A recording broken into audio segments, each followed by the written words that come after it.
현 제주국제공항의 확장과 활용 극대화 방안을 담은 보고서를 국토교통부가 가지고 있지 않고 용역업체도 폐기한 것으로 드러났습니다. 은폐 의혹이 더 커질 것으로 예상됩니다. 제주도가 민간위탁 사업장의 비정규직 노동자에 대한 정규직 전환을 미루면서 고용 불안에 내몰리고 있습니다. 제주 4.3 당시 일본으로 이주했던 제1제주인 3세들이 제주를 찾아 4.3 유적지를 둘러보며 비극의 역사를 이해하는 뜻깊은 시간을 가지고 있습니다. 시청자 여러분 안녕하십니까? 뉴스데스크 제주입니다. 그동안 은폐 의혹이 제기됐던 현 제주국제공항의 확장과 활용 극대화 방안을 담은 보고서를 국토교통부가 가지고 있지 않은 것으로 드러났습니다. 용역업체도 폐기했다고 밝혀 논란이 더 확산될 것으로 보입니다. 김항섭 기자의 보도입니다. 제주공항 인프라 확충 대안의 하나로 프랑스 파리 공항공단 엔지니어링, 즉 ADPI가 하도급을 받아 작성한 보고서는 현 제주공항의 활용 극대화 방안에 대한 내용을 담고 있습니다. 현재 제주공항만으로 여객 수요를 감당할 수 있다면 제2공항 건설 명분이 약해지기 때문에 국토교통부가 이를 숨기고 있다는 의혹이 제기되어 왔습니다. 오늘 열린 제2공항 타당성 제조사 검토위원회 2차 회의에서 이 문제가 집중 제기됐는데 국토부와 용역업체 모두 가지고 있지 않은 것으로 드러났습니다.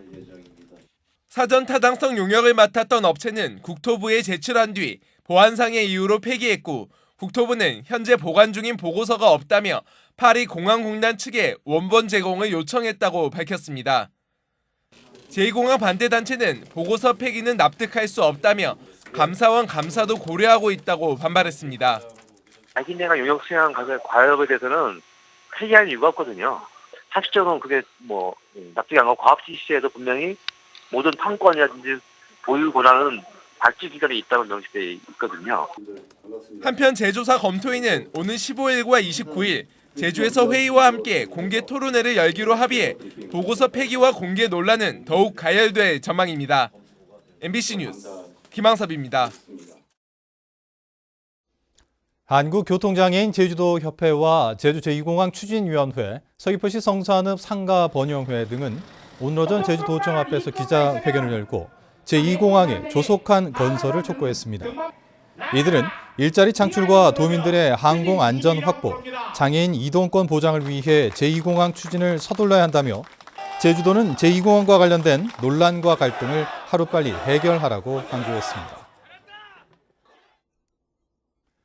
제2공항 반대 범도민 행동이 원희룡 지사에게 제주공항 활용 방안을 폄하하는 거짓 주장을 중단하라고 요구한 것과 관련해 제주도는 국토교통부의 입지 선정 타당성 제조사 최종 보고서를 내용을 원 지사가 유튜브 방송을 통해 설명한 것뿐이라고 해명했습니다.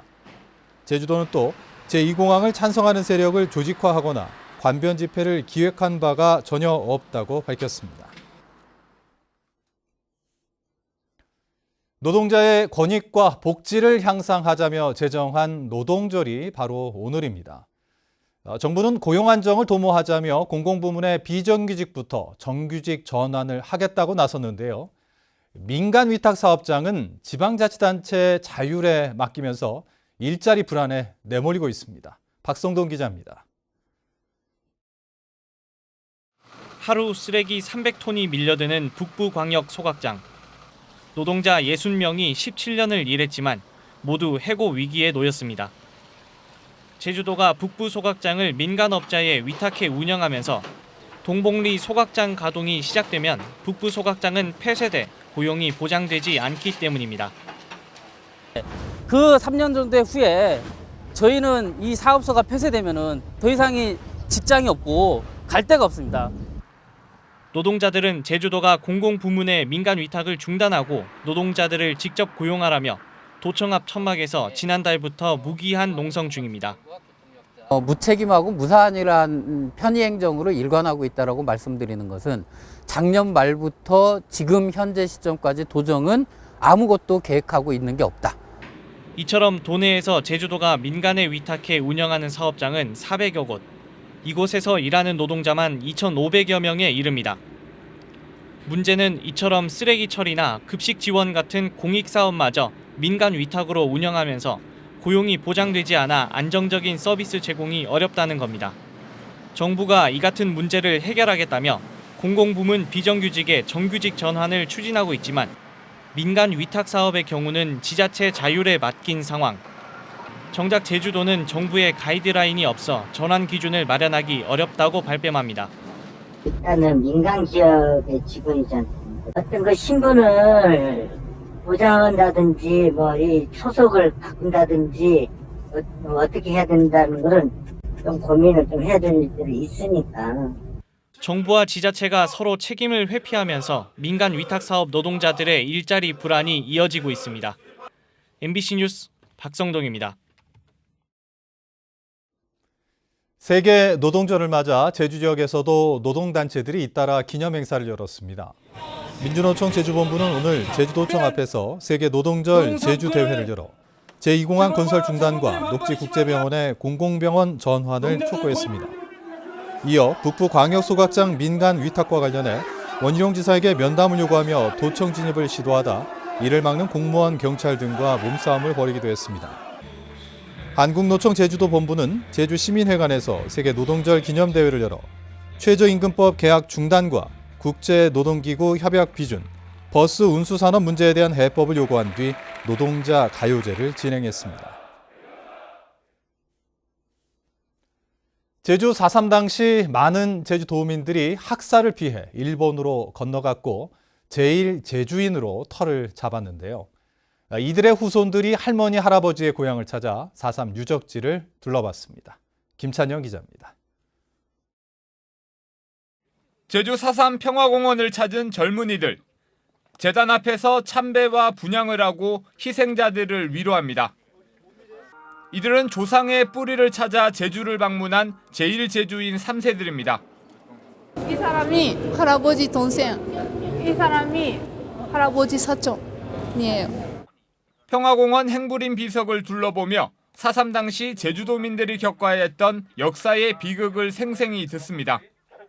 여기 이제 형무소에 가셨던 분들은 바로 그 군사재판, 군법회의를 받으셨던 분들입니다. 刑務所に行かれた方々というのはみんなその軍事裁判を受けて行かれた方々です。 4.3 당시 잔혹한 학살이 이뤄졌고 4.3을 알리는 시초가 됐던 다랑시 굴도 직접 찾았습니다. 믿기 힘든 이야기를 들으며 고향에서 발생했던 비극의 깊이와 할머니, 할아버지가 고향을 떠날 수밖에 없었던 이유를 조금이나마 이해하게 됐습니다. 그 어린이도 있고 할머니, 할아버지도 나이도 많으신 분도 아직도 살아가고 싶다고 해서 여기에 들어갔는데 못 나가서 그게 안타까워. 제1제주인 후손들의 제주 방문은 4.3 70주년 범국민위원회가 후손들의 4.3에 대한 이해를 돕기 위해 마련했습니다. 이국 땅에서 살게 된 미 가족이 살게 된 것을 알게 되어서 좀 더 정확히 자세히 더 배워나가야겠다 이런 생각을 듭니다.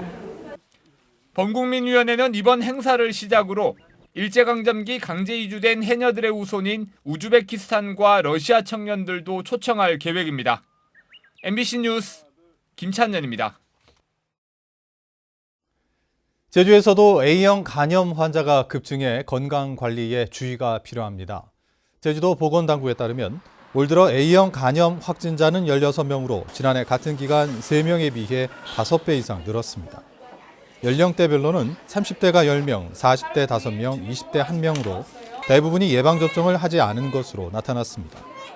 A형 간염은 환자의 분변이나 침, 오염된 물이나 음식 등을 통해 감염되는 만큼 개인 위생을 철저히 하고 예방접종을 해달라고 보건당국은 당부했습니다. 렌터카 총량제에 따라 차량을 줄이지 않은 업체에 대한 운행 제한 명령이 초일기에 들어갔습니다. 제주도는 모레 렌터카 수급조절위원회를 열어 운행 제한 명령 시기를 결정한 뒤 위반 업체는 적발될 때마다 과태료 10만 원씩을 부과할 계획이라고 밝혔습니다. 이번 회의에서는 렌터카 업체들이 요구하는 감차 규모 축소와 동지역으로 운행 제한 명령 구역을 한정하는 방안도 결정하게 됩니다.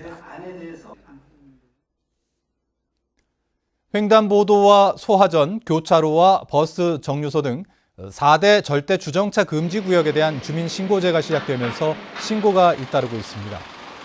제주시는 주민신고제가 시작된 29일 하루에만 39건이 접수됐고 서귀포시에서도 지난 17일부터 50건이 접수됐습니다.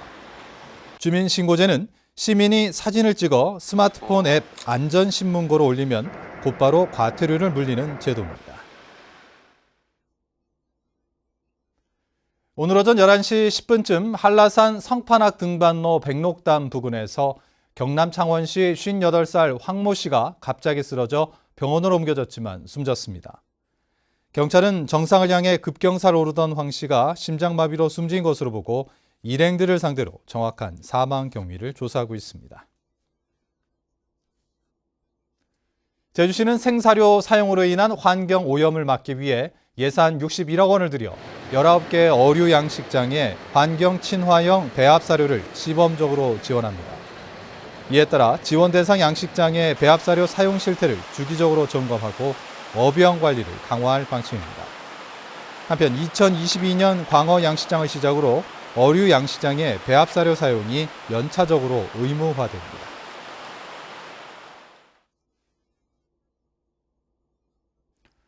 뉴스데스크 제주를 마칩니다. 시청해주신 여러분 고맙습니다.